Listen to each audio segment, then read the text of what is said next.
খবর শুনছেন update Bangla channel থেকে। আজ জানাবো পশ্চিমবঙ্গ দেশ এবং বিদেশের বাছাই করা সব তাজা খবর। আপনি যদি চ্যানেলে নতুন হয়ে থাকেন তাহলে অবশ্যই চ্যানেলটি সাবস্ক্রাইব করুন, কারণ প্রতিদিনের সেরা খবরগুলি আপনার হাতের মুঠোয় পৌঁছে দিতে আমরা আছি সদা প্রস্তুত। শুরুতেই জানাবো সংবাদ শিরোনাম। বেনজল হিরণকে ফিরিয়ে দেন অভিষেক, দিলীপগড় জিততে বিশ্বস্ত সৈনিকে আস্থা সেনাপতির। বাতিল হুমায়ুন কবিরের ব্রিগেডের সভা, এবার তাহলে কোথায় হবে জমায়েত? থানেতে জয়ী বাঙালি কন্যা, বিএমসিতে গেরুয়া ঝড়, মুম্বাইয়ের তাজে উঠল বিজেপির মাথায়। ভিন রাজ্যে পরিযায়ী শ্রমিককে খুনের অভিযোগে উত্তপ্ত বেলডাঙ্গা, ঘটনাস্থলে অধীর। একটু রাস্তায় বেরিয়ে দেখুন, রাজ্যপালকে সিইসিকে দায়িত্ব নেওয়ার বার্তা শ্রমিকের। কারোর প্ররোচনায় পা দেবেন না, বেলডাঙ্গায় উত্তেজনায় কাকে নিশানা করলেন মমতা। ছানিশ্রী নামে বাংলার নতুন প্রকল্প আনবেন অভিষেক, কিন্তু কেন?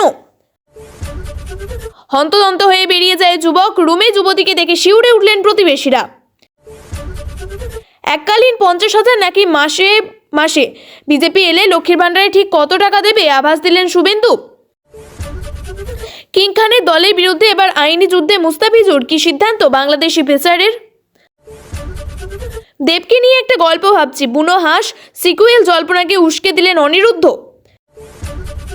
সব কমিশন ঠিক করবে, এসআইআর শুনানিতে মাধ্যমিকের অ্যাডমিট বাদে বিজেপির সাহকে তোপ মমতার। ভোটমুখী বাংলায় উপহারের ডালি নিয়ে হাজির প্রধানমন্ত্রী, দুদিনের বঙ্গ সফরে কি কি কর্মসূচি মোদির? সুপ্রিম নির্দেশে মিটেছে রাজ্যে স্থায়ী উপাচার্যের সমস্যা, সামান্য তুলোতেই উঠে গেল ভোটের কালি। মহারাষ্ট্র পুর নিগম নির্বাচনে তবুও পুনর্নির্বাচন নয়। ডব্লিউপিএল এর মধ্যেই বড় চমক, সঞ্জীব গোয়েঙ্কার দলের স্মৃতি। বেলডাঙ্গায় পরিযায়ী শ্রমিক খুনে জড়িতদের কড়া শাস্তির দাবি, হেমন্ত সোরেনকে ফোন অভিষেকের। কলকাতা হাইকোর্টের প্রধান বিচারপতি সুজয় পাল শুভেচ্ছা জানালেন মুখ্যমন্ত্রী। মুকুলের বিধায়ক পদ খারিজের রায়ে অন্তর্বর্তী স্থগিতাদেশ সুপ্রিম কোর্টের। বিএমসিতে গেরুয়া ঝড়, ধুলিসাৎ উদ্ভব পাওয়ার শিবির, মহারাষ্ট্রে মহাযুতির জয় জয়কার। আপনাদের কাছে একটা অনুরোধ রইল, আমরা প্রতিদিন চেষ্টা করি আপনাদের জন্য সঠিক, সংক্ষিপ্ত এবং নিরপেক্ষ খবর পৌঁছে দিতে। আমাদের এই ছোট্ট চেষ্টাকে যদি আপনার ভালো লাগে তাহলে দয়া করে একটা লাইক দিয়ে পাশে থাকার বার্তা দিন। আপনাদের একটা লাইকই আমাদের আগামী দিনের অনুপ্রেরণা। এতক্ষণ শুনছিলেন সংবাদ শিরোনাম, এবার জানাবো বিস্তারিত খবরগুলি। 26-এর বিধানসভা ভোটের আগে মেদিনীপুরের মাটিতে রাজনৈতিক বদলের ইঙ্গিত। জেলায় বিজেপির 2 বিধায়ক তৃণমূলে যোগ দিতে চেয়ে তদ্বির হয়েছেন, কিন্তু জনতার দাবিকে প্রাধান্য দিয়ে সেই দরজা বন্ধ রেখেছেন দলের সর্বভারতীয় সাধারণ সম্পাদক অভিষেক বন্দ্যোপাধ্যায়। শুক্রবার মেদিনীপুরের রণসংকল্প সভা থেকে সেই কথাই শোনালেন তিনি। এই প্রসঙ্গে খড়গপুরে বিজেপির তারকা বিধায়ক হিরণ চট্টোপাধ্যায় নাম উল্লেখ করে অভিষেকের বক্তব্য, এই তো অজিত মাইতির সঙ্গে হিরণ আমার অফিসে এসেছিল, তৃণমূলের সঙ্গে যোগ দেওয়ার ইচ্ছেও প্রকাশ করেছিল, নিইনি। এখন মেদিনীপুরের 2 বিজেপির বিধায়ক আমাদের সঙ্গে যোগাযোগ রেখে চলেছিলেন, কিন্তু এখনও জনতার দাবি মেনে ইচ্ছের কথা ভেবে আমরা দরজা বন্ধ রেখেছি। অভিষেকের বক্তব্য, এই তো অজিত মাইতির সঙ্গে হিরণ আমার অফিসে এসেছিল, তৃণমূলে যোগ দেওয়ার ইচ্ছে প্রকাশ করেছিল, নিইনি।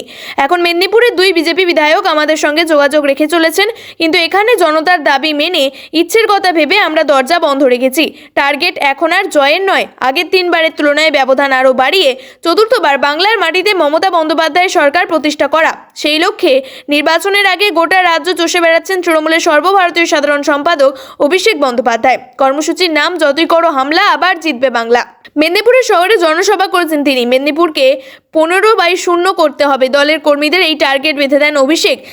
এই মুহূর্তে পশ্চিমবঙ্গের বিজেপির বিধায়ক মাত্র 2 জন, খড়গপুরে হিরণ এবং ঘাটালের শীতল কপাট। আর এই প্রসঙ্গে বিজেপি বিধায়কদের তৃণমূলের সঙ্গে যোগাযোগে তথ্যটি ফাঁস করে দিলেন তৃণমূলের সর্বভারতীয় সাধারণ সম্পাদক। বললেন, খড়গপুরের বিধায়ক হিরণ তৃণমূলে যোগ দেওয়ার কথা, ইচ্ছের কথা। উল্লেখ্য, বছর 2 আগেই অভিষেকের ক্যামাক স্ট্রিটের অফিসে হিরণ একবার গিয়েছিলেন। সেই ছবি ভাইরাল হওয়ার পর তুমুল চর্চা শুরু হয়েছিল। টলিউড নায়ক তথা একসময় তৃণমূলের যুব নেতা ফের শিবির বদলাতে চাইছেন। বছর 2 আগে অভিষেকের ক্যামাক স্ট্রিটের অফিসে হিরণ একবার গিয়েছিলেন। সেই ছবি ভাইরাল হওয়ার পরেই তুমুল চর্চা শুরু হয়। টলিউডের হিরো তথা একসময় তৃণমূলের যুব নেতা ফের শিবির বদলাতে চাইছেন। হুমায়ুন কবিরের ব্রিগেডের সভা বাতিল, সেনাবাহিনীর থেকে মেলেনি অনুমতি, বিকল্প প্রস্তাব শহীদ মিনারে, দাবি হুমায়ুন কবিরের। বিজেপি এবং তৃণমূলের সেটিং দেখছেন ভরতপুরে সাসপেন্ডেড তৃণমূল বিধায়ক। ব্রিগেডের সভা হলে ভয় পেত তৃণমূল বিজেপি, আক্রমণ হুমায়ুন কবিরের। ব্রিগেডের পরিবর্তে মুর্শিদাবাদের সভা হতে পারে জানুয়ারি শেষে, জানালেন হুমায়ুন কবির। হুমায়ুন কবির বলেন, 6 তারিখে অ্যাপ্লিকেশন দিয়েছিলাম ব্রিগেডের সভার জন্য ল্যান্ড অফিসারের কাছে। 8 তারিখ বেশ কিছু এফিডেভিট চেয়েছিল, সেই সমস্ত তথ্য দেওয়া হয়েছিল।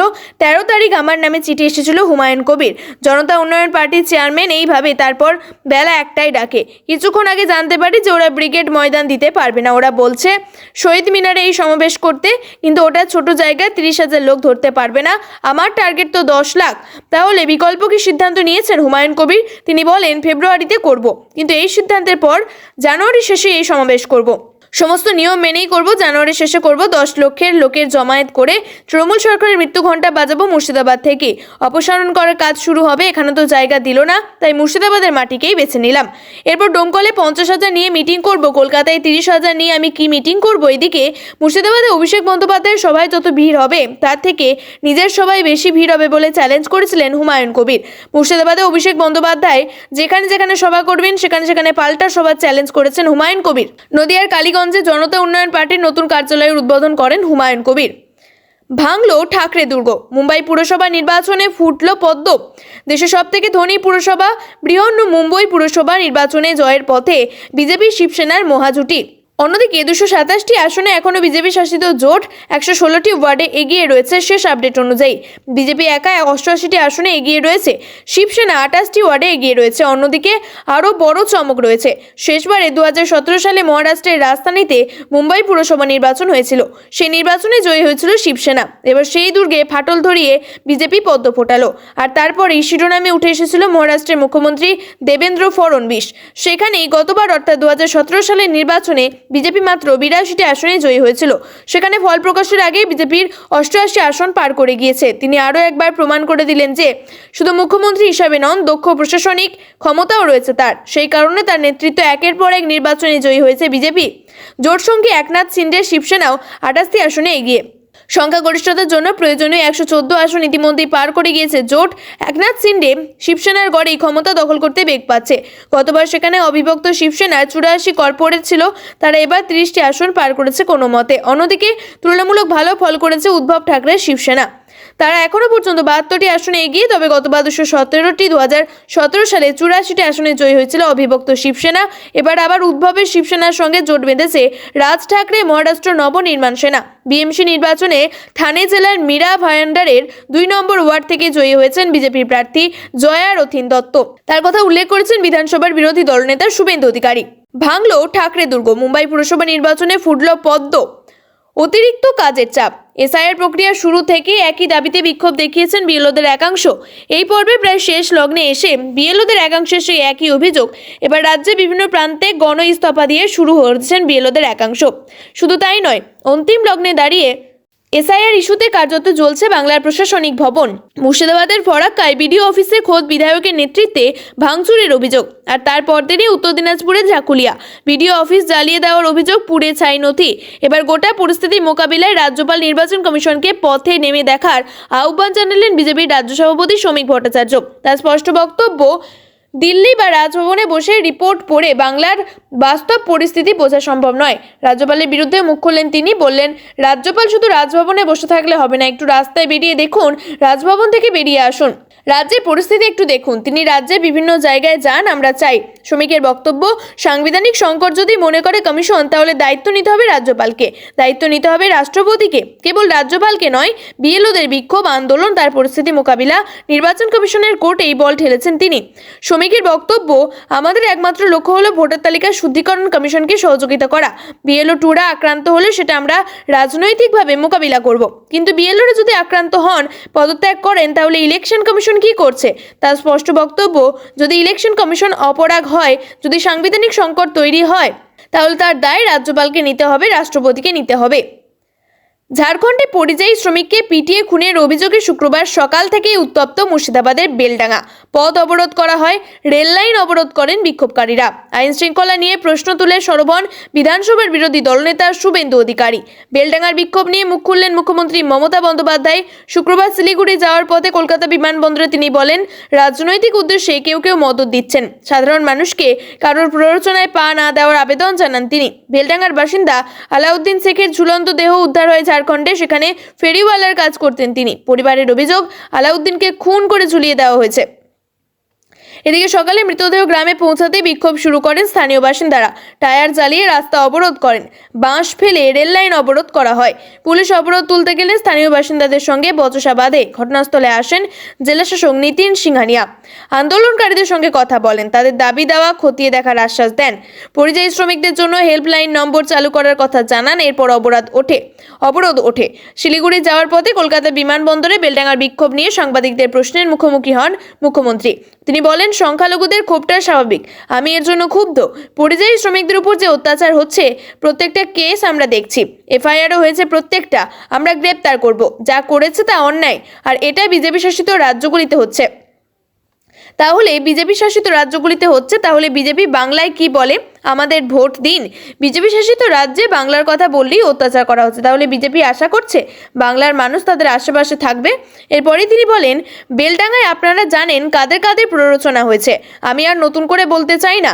শুক্রবার জুম্মাবার পবিত্র দিন, আমি তো এটাকে রিপোর্ট করছি না, কিন্তু মবের মধ্যে ঢুকতে বারণ করো, কারণ এটা তো আমাদের হাতে নেই। আমি তো করাইনি ঘটনাটা জুম্মাবারে, এমনিতেই ওরা জমায়েত হয়, প্রোগ্রাম করে, আমি কি তাদের আটকাতে পারি? ক্ষোভটা স্বাভাবিক, যেহেতু হাজার হাজার লোককে নোটিশ পাঠিয়েছে, পরিযায়ী শ্রমিকদের উপর অত্যাচার হচ্ছে, বিজেপি এই দাঙ্গাগুলো লাগাচ্ছে এবং এর পিছনে কেন্দ্রীয় সরকারের এজেন্সি রয়েছে। আমি সংখ্যালঘু ভাই বোনদের অনুরোধ করব, আপনারা শান্ত থাকুন, আমাদের উপর ভরসা রাখুন, আমরা তো আপনাদের সঙ্গে আছি।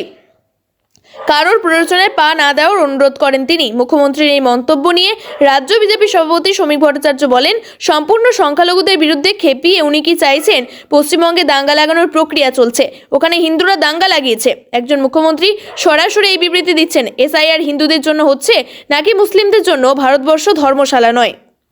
এসআইআর নিয়ে কাটাছেঁড়া চলছে। তৃণমূলের সাধারণ সম্পাদক অভিষেক বন্দ্যোপাধ্যায় এবং তৃণমূল সুপ্রিমো মমতা বন্দ্যোপাধ্যায় বারবার অভিযোগ করছেন, ইচ্ছাকৃতভাবে ভোটারদের নাম কাটাচ্ছে বিজেপি। এমনকি মৃত ভোটারদের নিয়েও বারে বারে সরব হচ্ছেন তারা। মেদিনীপুরের সভা থেকে আজও তার অন্যথা হয়নি। অভিষেক বন্দ্যোপাধ্যায় যতবার ভোটের আগে সভা করেছেন, ততবার নিজের মঞ্চে যে সমস্ত ভোটারদের মৃত দেখানো হয়েছে তাদের সঙ্গে কথা বলেছেন, মঞ্চে তাদের সঙ্গে সময় কাটিয়েছেন। এ নিয়ে তার অন্যথা হয়নি। অভিষেক এদিন তিনজনকে মঞ্চে তোলেন, প্রশ্ন করেন এদের দেখা যাচ্ছে কিনা। সেই সময় দর্শক আসনে বসা লোকেরা বলেন, হ্যাঁ দেখা যাচ্ছে। অভিষেক বন্দ্যোপাধ্যায় সেই সময় উত্তর দেন, এই তিনজনকে দেখতে পাননি মুখ্য নির্বাচনী আধিকারিক। তিনি আরও এবার জ্ঞানেশ কুমারকে ভ্যানিশ কুমার বলেন। জ্ঞানেশ কুমার এদের দেখতে পাননি, এদের ভ্যানিশ করে দিয়েছেন। ওর জন্য বাংলায় একটা প্রকল্প আনতে হবে, ছানি প্রকল্প, ছানি অপারেশন, ছানিশ্রী। বিজেপির নেতাদের ছানি কাটানোর জন্য প্রকল্প আনতে হবে। এখানেই শেষ নয়, তৃণমূল সাংসদ এদিনেও বলেন, বিজেপির কার্যকর্তাদের শুনিয়ে দেবেন, একটু রবীন্দ্রসঙ্গীত চালাবেন। যদি দেখেন কেউ আইন বহির্ভূত কাজ করছে, ছোট বড় বিজেপি নেতাদের বাড়ি ঘেরাও করবেন। আমায় ডাকলে আমি যাব, আমি আসবো, আপনাদের পাশে দাঁড়াবো। বাড়ি থেকে হন্তদন্ত হয়ে বেরিয়ে গিয়েছিলেন এক যুবক। তারপরেই যুবতীকে ডেকে সাড়া না পেয়ে রুমে ঢুকে চমকে উঠলেন প্রতিবেশীরা। রুমে ঢুকে যুবতীকে খুনের অভিযোগ উঠল। ঘটনাটি নারকেলডাঙ্গা থানার শিবতলা লেনের। মৃতার নাম পুষ্পা কুমারী, বয়স 22। প্রতিবেশীদের দাবি, বুধবার বিকেল থেকে কোনো রকম সারা শব্দ পাওয়া যাচ্ছিল না ওই যুবতীর। ঘরে ঢুকে অচেতন অবস্থায় বিছানায় পড়ে থাকতে দেখা যায় তাকে। উদ্ধার হয়ে এনআরএস হাসপাতালে নিয়ে যাওয়া হলে চিকিৎসকেরা মৃত বলে ঘোষণা করেন। শিবতলা লেনে ছোট ভাড়া ঘরে পরিবারের সঙ্গে থাকতেন পুষ্পা কুমারী। বছর দুয়েক আগে তারা এই ভাড়া বাড়িতে আসেন। এক প্রতিবেশীর বক্তব্য, পুষ্পর বাবা রাজনারায়ণ শিয়ালদা এলাকায় কাজ করেন। প্রতিদিন সকালে বেরিয়ে যান, রাতে ঘরে ফেরেন। প্রতিদিনের মতো বুধবার পুষ্পা কুমারী ঘরে একাই ছিলেন। দুপুরের পর থেকে কোনো সারা শব্দ পাওয়া যাচ্ছিল না। দীর্ঘক্ষণ ডাকাডাকির পরে কোনো সারা শব্দ না পেয়ে প্রতিবেশীরা রুমে ঢোকেন। কম্বল চাপা দেওয়া অবস্থায় পুষ্পাকে দেখতে পান তারা। পুষ্পার বাবাকে খবর দেওয়া হয়। সকলে মিলে এনআরএস হাসপাতালে নিয়ে গেলে পুষ্পা কুমারীকে মৃত বলে ঘোষণা করেন চিকিৎসকেরা। বৃহস্পতিবার যুবতীর মৃতদেহের ময়নাতদন্ত হয়। প্রাথমিকভাবে পুলিশের অনুমান, গলায় কিছু আঘাতের চিহ্ন রয়েছে। শ্বাসরোধ করে যুবতীকে খুন করা হয়ে থাকতে পারে বলে অনুমান তদন্তকারীদের। খুনের মামলা রুজু করে তদন্ত শুরু করেছে পুলিশ। পুষ্পাদের রুমটি সিল করে দিয়েছে পুলিশ। প্রতিবেশীদের দাবি, ঘটনার দিন দুপুরে এক যুবক পুষ্পা কুমারীদের বাড়িতে এসেছিলেন। ওই যুবকের সম্পর্কে পুষ্পার পুষ্পার ভাই। ওই যুবক চলে যাওয়ার পরেই পুষ্পাকে ঘরের ভিতরে অচৈতন্য অবস্থায় পাওয়া যায়। পুলিশ সূত্রে খবর, ঘটনার পর থেকে পুষ্পার ওই ভাইয়ের কোনো খোঁজ পাওয়া যাচ্ছে না। তাদের খোঁজে তল্লাশি চালাচ্ছে পুলিশ। প্রিয় দর্শক, নিয়মিত সঠিক খবরগুলি সঠিক টাইমে পেতে সাবস্ক্রাইব করুন বাংলার সংবাদ চ্যানেলটিকে। ধন্যবাদ।